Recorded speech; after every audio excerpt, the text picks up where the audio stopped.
आश्चर्य हुआ जब हम जेडीयू कार्यालय आए थे तो यहाँ हमें गिने चुने लोग भी दिखाई नहीं दिए। पूरे कार्यालय में इस वक्त सन्नाटा पसरा हुआ है। चिराग पासवान भी मुख्यमंत्री के रूप में दांव आजमाने का सोच रहे हैं और इन्हीं सब कारणों की वजह से उन्होंने प्रेशर पॉलिटिक्स शुरू कर दिया है और एनडीए को धमकाना शुरू कर दिया है कि हम 20 सीटों पर मानने वाले नहीं हैं, हम अकेले उतर जाएंगे मैदान में। नमस्कार, आप देख रहे हैं उल्टा चश्मा यूसी। मैं हूं सलोनी चौहान और मैं अभी मौजूद हूं जेडीयू कार्यालय के बाहर।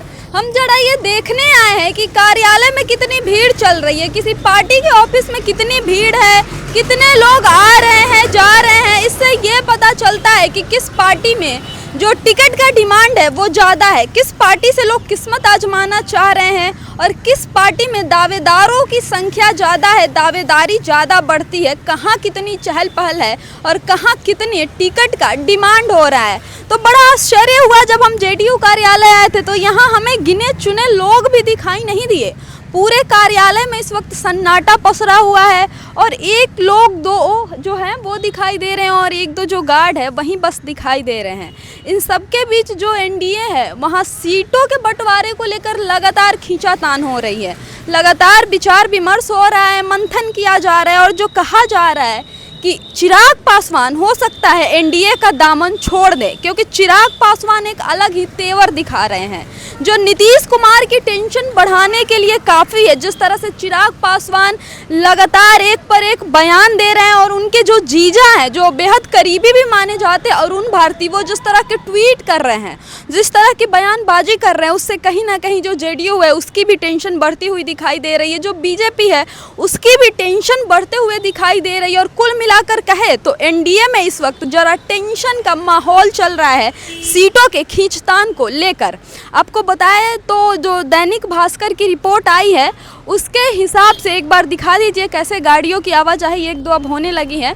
जो दैनिक भास्कर की एक्सक्लूसिव रिपोर्ट आई थी उसके मुताबिक जो चिराग पासवान की पार्टी एलजेपीआर है उसको एनडीए से लगभग 20 सीटें दी जा रही थी, यानी जो चिराग पासवान है उनके कैंडिडेट 20 सीटों पर उतरेंगे। इसी चीज़ को लेकर चिराग पासवान कहीं ना कहीं नाराज दिखाई पड़ रहे हैं और उनकी डिमांड सिर्फ 20 सीटों वाली नहीं है, चिराग पासवान की डिमांड बड़ी है। और जब से ये खबर निकल के आई है, जब से अंदरूनी रिपोर्ट निकल के आई है, उसके बाद चिराग पासवान अजीब बिहेव करने लगे हैं, कहीं ना कहीं जो एकदम प्रेशर पॉलिटिक्स होती है वो खेलने लगे हैं।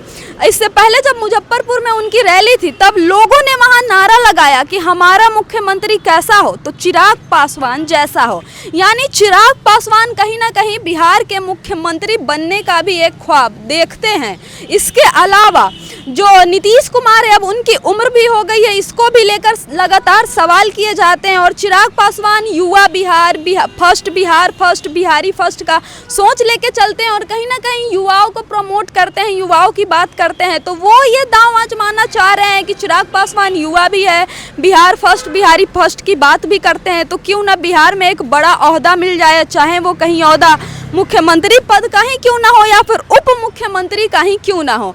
तो इन तमाम चीज़ों के बीच में आपको बताऊं कि जो चिराग पासवान के जीजा हैं अरुण भारती, उन्होंने भी एक ट्वीट किया है और इस ट्वीट से सीधा सीधा यह समझ आ रहा है कि चिराग पासवान इस वक्त प्रेशर पॉलिटिक्स खेल रहे हैं और 20 सीटों से वो समझौता करने नहीं वाले हैं। वो लगातार धमकी दे रहे हैं कि हम हो सकता है 243 सीटों पर अकेले चुनाव लड़े, क्योंकि वो इससे पहले भी बयान दे रहे थे कि वो अपने स्वतंत्र कैंडिडेट उतारेंगे 243 सीटों पर।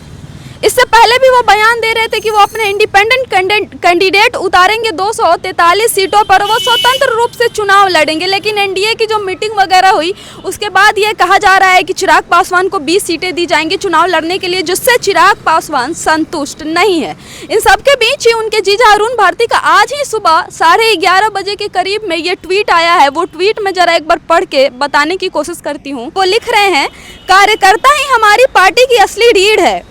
पार्टी के लिए जी जान से मेहनत करने वाले कार्यकर्ताओं का यह स्वाभाविक उम्मीद होती है कि एक दिन उन्हें पार्टी की तरफ से जनप्रतिनिधि बनकर जनता की सेवा करने का अवसर मिले।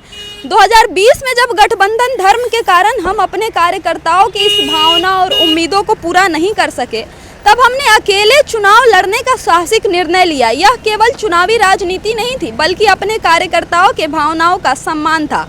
आगे अरुण भारती लिखते हैं कि भले ही उस चुनाव में हम केवल 1 सीट जीत पाए, लेकिन सच्चाई यह है कि 137 सीटों पर चुनाव लड़कर हमने 6% वोट मिला था। अगर हम पूरे 243 सीटों पर चुनाव लड़ते तो हमारा वोट प्रतिशत 10% से भी अधिक होता। यह हमारे कार्यकर्ताओं की ताकत और जनता के विश्वास का जीता जागता सबूत था। असल में यह हमारी रणनीतिक चाल और राजनीतिक चरित्र का हिस्सा रहा है। 2020 में साफ कर दिया, अगर बिहार की राजनीति में कोई पार्टी अकेले चुनाव लड़ने का मुद्दा रखती है तो वो केवल लोक जनशक्ति पार्टी है। यानी कहीं ना कहीं इस ट्वीट से जो अरुण भारती है वो सीधा सीधा साफ क्लियर ये मैसेज देना चाह रहे हैं कि हमें धौंस मत दिखाइए 20 सीटों का। हम वो पार्टी है जिसने 2020 में अकेले चुनाव लड़ी थी और आज भी हम उतना ही दम रखते हैं कि 243 सीटों पर अकेले मैदान में उतर जाए। तो कहीं ना कहीं एक पूरी तरह से प्रेशर बनाने की कोशिश है बीजेपी और नीतीश कुमार पर कि हम 20 सीटों से संतुष्ट नहीं होने वाले, हमें हल्के में लेने की गलती मत कीजिए, हम कुछ बड़ा चाहते हैं इस बार के चुनाव में। नहीं तो एकला चलो का नारा आप लोगों को पता ही है, अकेले निकल जाएंगे हम मैदान में और 243 सीटों पर अगर हमने अपने कैंडिडेट उतार दिए तो आपके लिए कितनी मुश्किलें खड़ी हो सकती है, आपको कितना ज़्यादा नुकसान पहुंच सकता है, इसका अंदाजा खैर बीजेपी को भी है और नीतीश कुमार को भी है। तो ये जो प्रेशर पॉलिटिक्स चल रहा है और इस सबके मद्देनजर जो बिहार चुनाव है, जो विधानसभा के चुनाव होने वाले, उसमें बेहद कम वक्त बचा है और कहा जा रहा है कि नवंबर के फर्स्ट वीक से चुनाव शुरू हो जाएंगे और सेकेंड थर्ड वीक आते आते चुनावी नतीजे घोषित कर दिए जाएंगे। इन सब के बीच हमें एक चीज़ जो दिखाई दी, यहाँ पे एक पोस्टर लगा हुआ है जेडीयू कार्यालय के बाहर कि 25 से 30 फिर से नीतीश। तो कहीं ना कहीं इस पोस्टर के जरिए ये भी संदेश देने की कोशिश की जा रही है कि एक बार फिर से नीतीश कुमार ही मुख्यमंत्री बने एनडीए की तरफ से। हालांकि ये भी कहा जा रहा था, बहुत सारे राजनीतिक विशेषज्ञों का ये कहना था कि बीजेपी कभी भी किसी भी कीमत पे इस बार नीतीश कुमार को मुख्यमंत्री नहीं बनाएगी, इस बार पक्का वो कुछ चालबाजी करेगी और चुनाव के बाद नीतीश कुमार को हटा देगी। अब इस बात में कितनी सच्चाई है, ये कितना सच साबित होता है, ये तो बात की बात है, ये चुनाव बाद पता चलेगा। लेकिन टेंशन बढ़ाने वाली बात यह है कि अब इस मुख्यमंत्री की रेस में चिराग पासवान भी अपने आप को रखने लगे हैं। चिराग पासवान भी मुख्यमंत्री के रूप में दांव आजमाने का सोच रहे हैं और इन्हीं सब कारणों की वजह से उन्होंने प्रेशर पॉलिटिक्स शुरू कर दिया है और एनडीए को धमकाना शुरू कर दिया है कि हम 20 सीटों पर मानने वाले नहीं हैं, हम अकेले उतर जाएंगे मैदान में। तब क्या होगा, जब चिड़िया चुग जाएगी खेत तब पछताते फिरेंगे आप। इसलिए समय रहते जरा हमारे बारे में भी सोचिए, हम बहुत मजबूत पार्टी है। हालांकि ये बात अलग है कि 2020 में जब वो 137 सीटों पर उतरे थे, उन्होंने अपने कैंडिडेट अकेले उतारे थे, तब सिर्फ एक ही विधायक उनका चुन के आया था और जो वोट प्रतिशत है वो 6% रहा था। वो बात अलग है कि सिर्फ एक विधायक है, लेकिन चिराग पासवान का हौसला एकदम बुलंद हो रहा है और लोकसभा में उनके जिस तरह से नतीजे आए, कहीं ना कहीं ये भी उनको कॉन्फिडेंस दे रहा है कि उन्होंने बिहार में 5 लोकसभा के सीटों पर अपने कैंडिडेट उतारे थे और 5 सीट पर चिराग पासवान ने जीत दर्ज की थी। यही शायद कॉन्फिडेंस उनको लग रहा है कि विधानसभा के चुनाव में भी देखने को मिलेगा, इसीलिए वो 20 सीटों पर संतुष्ट होने को नहीं मान रहे हैं। यहाँ कुछ और भी चीज़ लगा हुआ है, एक तरफ मोदी जी की तस्वीर दिखाई दे रही है, एक तरफ मुख्यमंत्री नीतीश कुमार है और लिखा गया है नौकरी रोजगार खुशहाल बिहार फिर से एनडीए सरकार। और यहाँ है महिलाओं की जय जयकार, फिर से एनडीए सरकार लग रहे। यहाँ एक बड़ा सरल चीज आपको दिखेगा, बड़ा ही सामान्य चीज देखेगा कि हर एक पोस्टर में एक तरफ मुख्यमंत्री नीतीश कुमार है और एक तरफ प्रधानमंत्री मोदी की तस्वीर लगी है। किसी भी बिहार में 2 उप मुख्यमंत्री है, विजय सिन्हा है, सम्राट चौधरी है, लेकिन किसी भी उप मुख्यमंत्री की तस्वीर नहीं लगी है। एक तरफ नीतीश कुमार है और एक तरफ प्रधानमंत्री मोदी की तस्वीर लग रही है। अब इन तमाम चीज़ों के बीच चिराग पासवान का अगला एक्शन क्या होगा? क्या उन्हें बाकायदा और सीटें दी जाएंगी या फिर वो अपना अकेले का राह चुनेंगे, यानी एनडीए से अलग होकर चुनाव लड़ेंगे, या फिर 20 सीटों पर ही संतुष्ट हो जाएंगे?